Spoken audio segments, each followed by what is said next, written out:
नमस्कार job destination YouTube चैनेले तुम्हारे प्रत्येक के वेलकाम जानाई।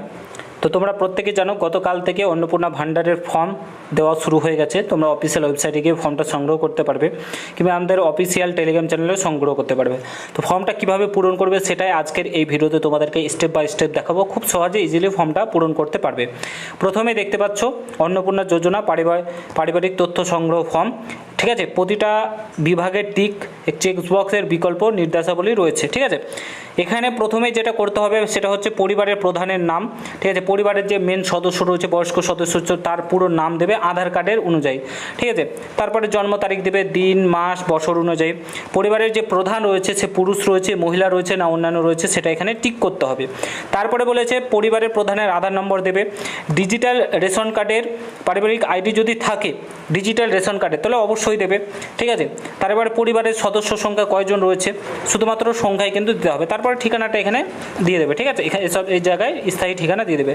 তারপরে যোগাযোগ নম্বর এখানে দিয়ে দেবে। যে বিশেষত পরিবারের যে প্রধান রয়েছে তার সঙ্গে তার আধার কার্ডের সঙ্গে যে মোবাইল নম্বরটা যুক্ত রয়েছে সেটা দেবে। তারপরে এখানে নাম, জন্ম তারিখ, লিঙ্গ, পরিবারের যে রয়েছে প্রত্যেকের কিন্তু এখানে তোমাদেরকে দিতে হবে। এখানে কি বলেছে, প্রথমে अन्नपूर्णा যোজনার জন্য আবেদন করা হচ্ছে। হ্যাঁ, অবশ্যই আবেদন করা হচ্ছে।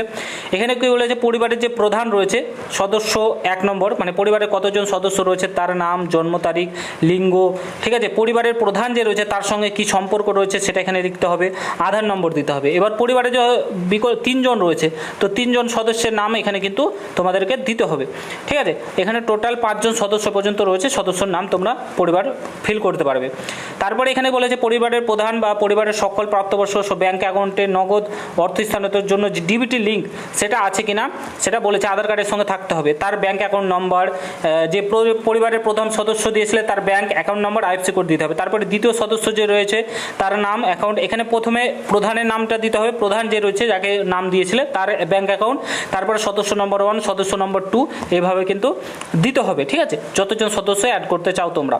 তারপরে এখানে বলেছে এপিক অর্থাৎ যে ভোটার তালিকা তার এপিক নম্বরটা কিন্তু বিধানসভা ক্ষেত্র অংশ নম্বর কিন্তু এখানে দিতে হবে প্রত্যেকজন সদস্যর। তারপরে এখানে বিভাগ অর্থাৎ তোমাদের কাস্ট ক্যাটাগরি কি, তোমরা ইউআর কিংবা ওবিসি, এসসি, এসটি যাই হয়ে থাকো সেখানে এখানে টিক করতে কিন্তু হবে। ঠিক আছে, তারপরে রেশন কার্ড, তোমাদের ডিজিটাল রেশন কার্ড আছে কি? হ্যাঁ, অবশ্যই প্রত্যেকেরই থাকবে কম বেশি। যদি হ্যাঁ হয় তবে কার্ডের কী ধরনের কার্ড রয়েছে তোমাদের, আমাদের রাজ্যে RKSY1 RKSY2 রয়েছে, দুটোর মধ্যে একটাতে টিক করতে হবে। ঠিক আছে, রেশন দোকান থেকে মাসিক রেশন তুলছে কিনা, তোমরা রেশন তুলো কিনা? অবশ্যই হ্যাঁ, কম বেশি তো সকলেই তোলে। বাড়ির ধরন, আপনার বাড়ি কি 3 বা তারও বেশি পাকা ঘর রয়েছে কিনা? ঠিক আছে, পরিবারের যে জমির মালিকানা আছে কিনা সেগুলো কিন্তু এখানে টিক করতে হবে। শুধু পরিবারের সকল সদস্যের মোট জমির পরিমাণ এখানে দিতে হবে। পরিবারের কোনো সদস্যের বাণিজ্যিক মোটর 4 চাকায় গাড়ি আছে কিনা সেটা এখানে দিতে হবে। যদি থেকে থাকে গাড়ির নম্বর, গাড়ির রেজিস্ট্রেশন নম্বর কিন্তু এখানে দিতে হবে। ঠিক আছে, তারপরে পরিবারের যে স্বাস্থ্য বীমা আছে কিনা সেটা এখানে দিতে হবে, এবং সরকারি না বেসরকারি সমস্ত কিছু কিন্তু এখানে প্রত্যেকটা সদস্য যদি বীমা থেকে থাকে তো দিতে হবে। আয় কিংবা পেশা কি করে, ঠিক আছে, তো প্যান ট্যাক্স এইসব যে আয়কর বা পেশাগত কর প্রদান করে প্যান ট্যাক্স আছে কিনা অবশ্যই থাকবে। ঠিক আছে, যদি প্যান কার্ড থেকে থাকে তাহলে অবশ্যই এখানে টিক করতে হবে। তারপরে এখানে যে প্যান নাম্বার সেটা কিন্তু দিতে হবে। ঠিক আছে, সদস্য 1, 2 করে প্রত্যেকের কিন্তু দিতে হবে। কর্মসংস্থান অর্থাৎ কি কাজ করে, যদি কেউ সরকারি কাজ করে থাকে তাহলে সরকারি ক্ষেত্র, বেসরকারি হয়ে থাকলে বেসরকারি ক্ষেত্র। ঠিক আছে, প্রত্যেকটা পর্যায় শ্রমিক হলে পর্যায় শ্রমিক, বেকার হলে বেকার, এটা পরিবারের প্রধান যে রয়েছে তার। তারপরে সদস্য 1 কি করে, সদস্য 2 কি করে, এইভাবে কিন্তু দিতে হবে। ঠিক আছে, প্রত্যেকের ক্ষেত্রে কিন্তু দিতে হবে। তারপরে এখানে বলেছে যে পরিবারের শিক্ষিত প্রাপ্তবয়স্ক সদস্যর সংখ্যা কটা, অর্থাৎ শিক্ষিত কজন আছে তার এখানে শিক্ষিত, পরিবারের যে প্রধান রয়েছে সে শিক্ষিত কিনা কিংবা অশিক্ষিত, সর্বোচ্চ শিক্ষাগত যোগ্যতা, এইভাবে প্রত্যেকের কিন্তু এখানে দিতে হবে। ঠিক আছে, তারপরে এখানে বলেছে কোনো সদস্য কি সাংবিধানিক পদ মন্ত্রিতা আছে কিনা, তারপরে কোনো সদস্য চাকরি করে কিনা। ঠিক আছে, তারপরে কেউ কোনো জিএসটি দেয় কিনা, পরিবারের মোট বার্ষিক আয় কত সেটা কিন্তু এখানে দিতে হবে। তারপরে সিএতে আবেদন করা আছে কিনা এবং বর্তমানে কি অবস্থাতে রয়েছে সেটা কিন্তু এখানে তোমাদেরকে দিতে হবে। তারপরে দেখো বিভাগ, বিভিন্ন বিভাগ। তারপরে এখানে বলেছে যে